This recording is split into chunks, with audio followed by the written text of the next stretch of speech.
हम सब लोग के हाथ जोड़ के नमस्कार करतानी, प्रणाम करतानी।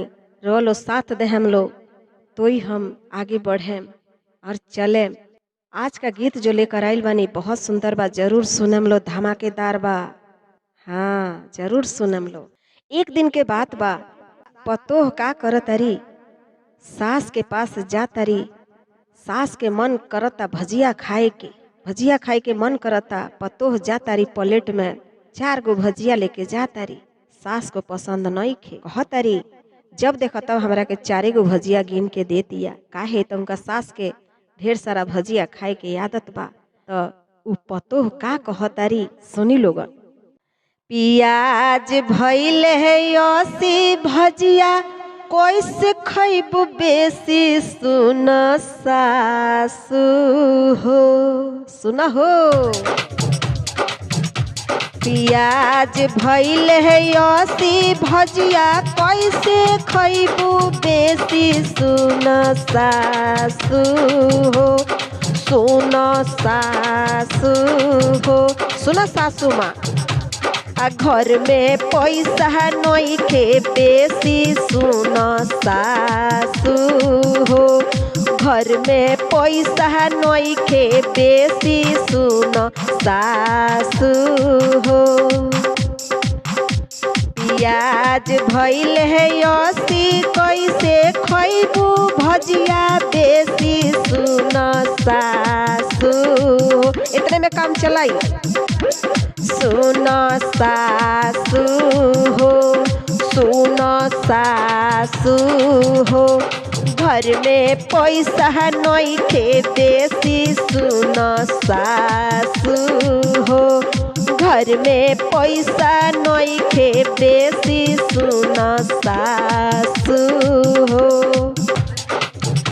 देखिए अम्मा जी, महंगाई इतना बा कि हर चीज 80 रुपया से नीचे कुछ नहीं।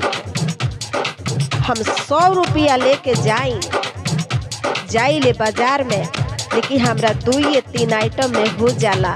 हम का ले आई आ का बचाई, सुनी सासू माँ।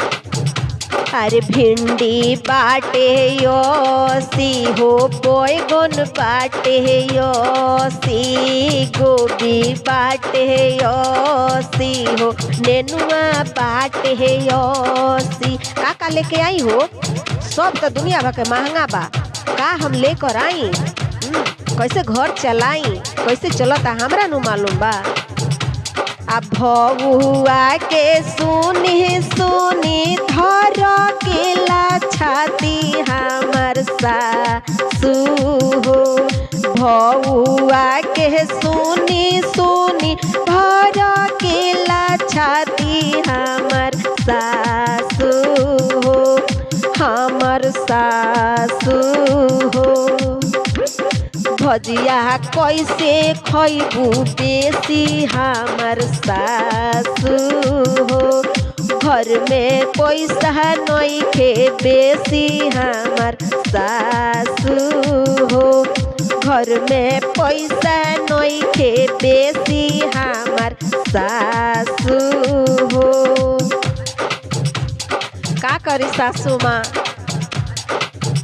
सोचिले हमाहू निमन निमन खाना बनाई, सोचिले रंग बिरंग के सब्जी बनाई थी अलग अलग तरीके के, लेकिन कैसे काम चलाई सासू माँ।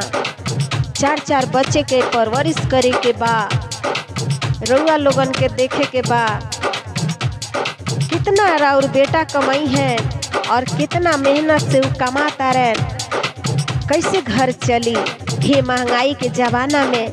सुनी सासू माँ, राउर बेटा कितना काम करे लेनु, दिन भर काम करे बेटा तोहरो घाम में। दिन भर काम करे बेटा तोहरो घाम में, बेटा तोहरो घाम में हो, बेटा तोहरो घाम में।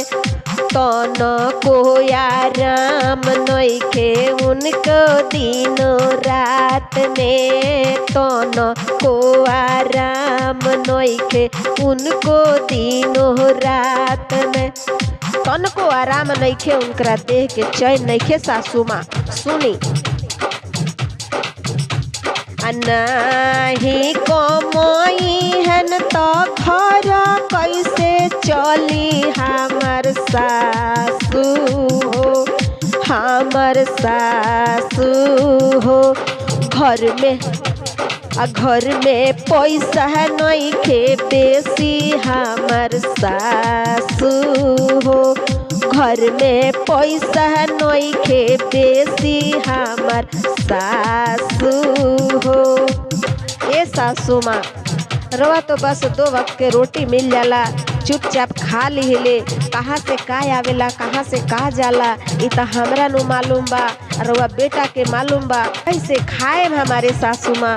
रवा जरूर खाएम, दम धरी, धीरज रखी, सस्ता होई त हम भजिया बना बना के रवा के प्लेट भर भर के भजिया दे हैं। सुनी, पियाज भइल है 80 भजिया कैसे खइबू बेसी सुन सासू हो। पियाज भइल है महंगा कैसे भजिया खइबू बेसी सुन सासू हो, सुन सासू हो।